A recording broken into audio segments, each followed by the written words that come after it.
Chase Young takes a few shots on his way out at Commanders culture, coaches, and players. And is Sam Howell officially the man? Is it over? We got to stop talking about if he's the guy or not. We'll have that and more here in your Daily Commanders update for 7 November. Let's go.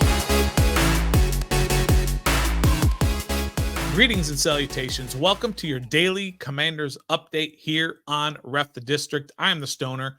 We are a proud member of the Believe Network. It is Tuesday, 7 November.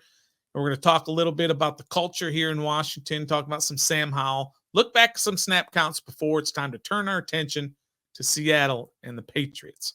So let's talk a little bit first before we get going about you as our supporters. We appreciate you every time. Man, you guys have really been showing out lately, hitting those like buttons, hitting those subscribe buttons, notifications. Again, if you're on audio, make sure you leave a rating and review on wherever you get your podcasts, on Apple, Spotify, Amazon, Google Podcasts, all those great places.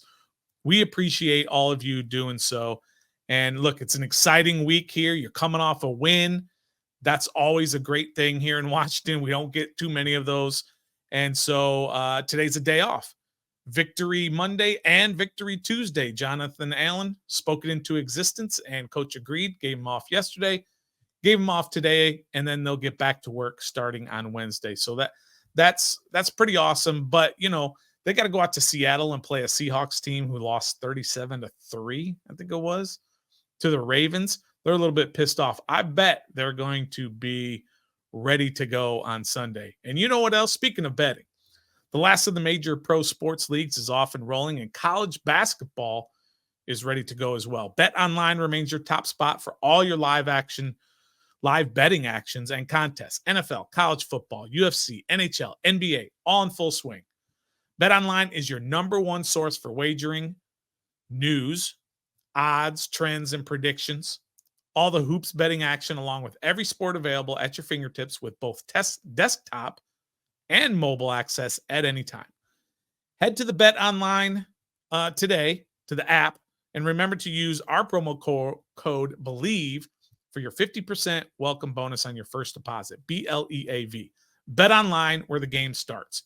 I could not have possibly stumbled any more reading that ad here. And again, if you use that ad, 50% off is not insignificant. I'm not 50% off. 50% deposit bonus, welcome bonus. So if you deposit $1,000, they're going to deposit $500, and all of a sudden you got $500 to play with. So I'd do it. But let's get to today's stuff that we want to talk about. First, let's kind of close the book on Chase. We can't have a Daily Commanders update without talking about his press conference yesterday, where, you know, he took a few shots on his way out. That's understandable. Look, there's a reason he was traded for a third rounder, and we all know that reason. But some of these shots that he took, man, I was a little offended, maybe a little bit, on his reaction to the trade. Let's first talk about this. He says, "Nah, honestly, I got everything off social media, just like you guys. I was just playing my game, and it happened." Now, as Bucket _WFT fan says here on Twitter, he has the same agent as Montez Sweat. And Sweat said he heard it from his agent. So the agent told Sweat, but didn't tell Chase. I mean, look, there could be some semantics in there. I'm sure Chase knew it was going to happen, and he was just waiting for the final piece to be put in place before he was told. And then it was all over social media. And look, these guys are so plugged in, these national guys, the Rappaports, the Schefters, and all of them. They know these agents, or they know the guys in the front office. As soon as that deal's done, they know, and they're putting it out there. So is there a chance that he found out about on social media? Yeah, but you know what? He knew it was coming. At that point, he knew it was coming. So that's a little bit disingenuous to say, oh, I didn't know. I heard from social media. And I don't think he meant it the way I just said it, you know, very kind of mean-spirited. But sure, he may have found out through social media, but he had to know that it was coming. Now, look, then he took a couple of shots here at the Commanders and the culture in Washington. And somebody asked him on how he can tell the difference in the culture so soon. He was like, just the players. the spirit in the locker room, the spirit of the coaches. It's different. You know what I'm saying? And then he goes on to talk about Ohio State and how it was there. He says, these are grown men. I'm just excited to be blessed with the opportunity to be with this franchise. All right, look, that's taking some shots. You can call it what you want, and I'm not trying to bring Chase down. Look, he was a number 2 overall pick. We were all big fans. But he's kind of saying that in Washington, the coaches and the players don't have a winning attitude. Well, let me just say this. One parting shot for Chase Young. Chase Young, you were a captain here for 2 years. Your rookie year, you were a captain, and your second year, you were a captain of this team. And I could be getting that wrong. If I got the exact time frame, let me know. But he was a captain. Maybe it was just his second year. You set the culture, Chase, as a captain, as a leader. And if you set the culture and the culture isn't good, look in the mirror, pal. Let's move on because I don't want to get into this whole Chase thing. But let's look farther on down what's going. Sam Howell. Sam Howell has been awesome the last 2 weeks, great the last 5 weeks, and pretty darn good in his 10 starts in the NFL so far. You start comparing his numbers, his 10 starts, not just to the guys this year, but let's start comparing him to history. Start comparing him to the Kirk Cousins. Say what you want. I'm just throwing it out there. He's been a good quarterback. The Kirk Cousins of the world, the Joe Burrows of the world, and their 10 starts. Go look at Jalen Hurts' first 10 starts. You can be like, wow. There's something there with Sam Howell, and we're all starting to see that. And if he can stay healthy, and if he can continue to get good coaching, which it seems he is, especially the last few weeks, the race for, not the race, but the search for a franchise quarterback could be over. I'm not yet ready to say it is over, but it's by far as close as it's ever been. And we've got some tough games against some tough defenses coming up. Seattle can actually be run on fairly easily, but they're always a tough out there in Seattle. You got the San Francisco defense. You got the Dallas defense. So you've got some tough defenses coming up here in the last 8 games of the season, in which, by the way, I can't believe we're already more than halfway through this season. Where has the time gone? But let's talk a little bit more about Sam Howell. And this is from JP Finley. And JP Finley says, a live look at Sam Howell versus some recent first rounders, just first rounders. Zach Wilson, Mac Jones, Daniel Jones, Kenny Pickett, Trey Lance, and I'll even throw in Justin Fields in there. The question is Sam Howell have a higher upside, or maybe even right now, is he better than all of these guys? Right now, he is. He may not have as much upside as, say, a Justin Fields, but all those other guys, you're going to tell me, not being a homer, but you're going to tell me you wouldn't take him over Mac Jones? You saw Mac Jones last week. Woof. So I'm just saying that Sam Howell may be the guy. We're getting really close to making that decision. Here's the big issue with Sam Howell going forward. What happens if Eric Bieniemy does not stay on? And there's probably a greater than 75% chance that Eric Bieniemy will not be here next year.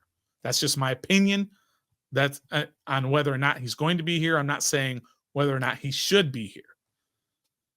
But if he's not going to be here, you think about, he had his last year in college, he had the North Carolina offense. His first year in the NFL, he had Scott Turner's offense. His second year in the NFL, he had Eric Bieniemy's offense. His third year in the NFL, he could possibly have another offense to learn. He's a smart kid. He understands football very well. He's the son of a coach, so he's been around football his whole life. That's not saying he can't pick it up, but if you want to say Eric Bieniemy gave him a new offense and he struggled early to kind of perfect it, and maybe now he's got it, that's what you're looking at. You're looking at time for him to develop even more. So that's just a wrinkle in the whole thing on the end of the year. What's it going to look like in terms of what the owners are going to do in terms of head coach, offensive coordinator, and Sam Howell? I mean, this whole regime could just say, you know what, we're cleaning house. We don't even want that quarterback. We want the the new GM and the new coach to come in and choose their quarterback. So just keep things like that in mind because it's all coming to a head. 8 weeks from now, 9 weeks from now, if you count the bye week, it's going to be interesting to see what's going to, what's going to happen at the end of the year with these guys, with the coaches, with the owners, with the GM, with the quarterback, playoffs, no playoffs, draft picks, all that. It's going to be super interesting.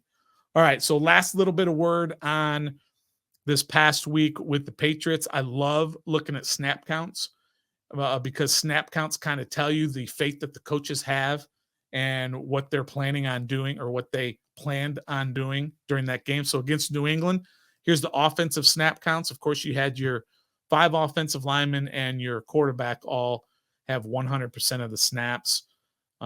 So that's obviously a real nice consistency that they've had there. Your receivers are all playing big numbers and everything. And then I like looking at the guys at the bottom and see if maybe they should get more. Cole Turner had 4 snaps. 4 snaps. Remember last week, I think it was last week, maybe it was a week before, I think it was a week before against the Giants. He didn't even dress for the game. He was inactive. So that's kind of what the coaches think of Cole Turner right now. And it's probably going to be because of his blocking. John Bates is a better blocker. Logan Thomas is a better blocker. If you can't block, you're a liability at this time. So that's probably why he only got 4 plays. Armah is being listed as 10. I like Armah. If you see our other video we just posted earlier today about his 9 snaps that we found. Byron Pringle had 18 snaps, and he made the most of those. He was really good on Sunday. And then Crowder had 37 snaps, mostly in place of Curtis Samuel. Crowder and De'Ami Brown seem to make up those spots. So that's the offensive snap counts. And then let me go real quick to the defensive snap counts. Sorry, it might be a little small for you to see. It's small for me to see. But again, you got your guys at the top who are pretty much always going to play 100%, and that's Percy Butler, Jamin Davis, Cam Curl, Kendall Fuller, and then Benjamin St. Juste are all going to play 100%. Then you kind of go towards the bottom. Again, if you look at KJ Henry, had 9 snaps. He made the most of those 9 snaps. And that sack was a sack, and he only had 9 snaps. And he was in on that last play when they got the interception. KJ Henry and Andre Jones Jr., who had 14 snaps, he was in there on that as well. One interesting that you notice on there is Danny Johnson, who's at the very bottom. He didn't get 1 snap because Emmanuel Forbes was in there for 79%, 75, sorry, I can't read it, of the snaps. And when he wasn't in there, it was usually because they had an extra safety or an extra linebacker. We saw a lot of 4-3. We saw a lot of Hudson, Mayo, Davis in the game for certain parts to stop that run. So, look, we'll see what happens going forward. I just thought it was really interesting that some of these changes with those snap counts. Danny Johnson, who really proved himself, found himself on the outside looking in this week as Emmanuel Forbes took most of those snaps at corner when needed. So that will wrap up today's Daily Commanders update. Again, we appreciate everybody. Check out all the stuff we're doing on our channel. We're putting out a lot of great stuff, some film work. You guys have responded really well to the film work we're putting out. Don't forget, tomorrow night, live, 7:30.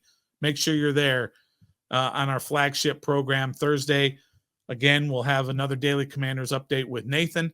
Friday, another Daily Commanders update. But Saturday, our game preview for the Seahawks is going to be awesome. Former Seahawks player Lofa Tatupu is going to be joining us for our game preview. That's going to be awesome. I remember watching him and loved watching him play. And so that's going to be exciting to watch him. Hit that like button, hit that subscribe button. If you're listening on audio, make sure you hit a rating and review for us. We really appreciate all of you. And until next time, this has been sponsored by Bet Online. And until next time, be a fan.